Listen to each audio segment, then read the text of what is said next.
exactly 300 days since Trump issued a mass pardon for over 1,500 people who stormed the Capitol on January 6th.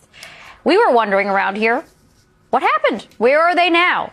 Well, let's start with a militia member who was actively texting members in an Oath Keepers group chat who called himself, and I am not making this up, a member of the Curb Stomp crew, and who is now the lucky recipient of not just one, but 2 presidential pardons.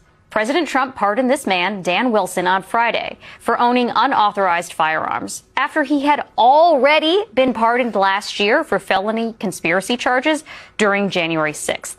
Wilson joins a growing list of January 6th defendants who have new or resurfaced legal troubles, like this man, Zachary Allum. He was sentenced to 8 years for assaulting police officers on January 6th before he demanded a pardon from Trump. When a local station asked Allum what he would do once he was released, he said, quote, "That's just for me to know and you to find out."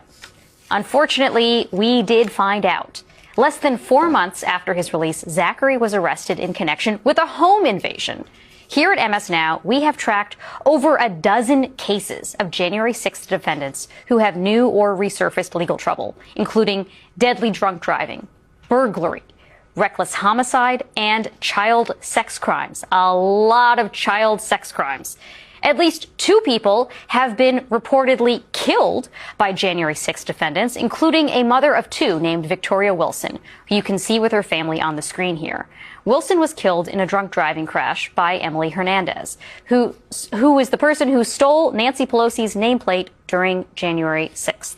Every single position that they have taken over the course of the last several years about this issue, they have totally been, they've just lied on. I mean, J.D. Vance said that people who attacked the police on that day should not have been pardoned. They were all pardoned. People who are violent or severe criminals should not be pardoned. They were all pardoned. And all this talk about giving millions in legal fees and giving, money from the Department of Justice to these pardoned individuals. Can you imagine what's going to happen? Who I want to get the money? The children who were molested by January 6th. Yeah, no kidding. Who were let out of jail. No kidding. I wonder, are they trying to go for a third pardon for some of these people? It feels like they are just giving this blank check.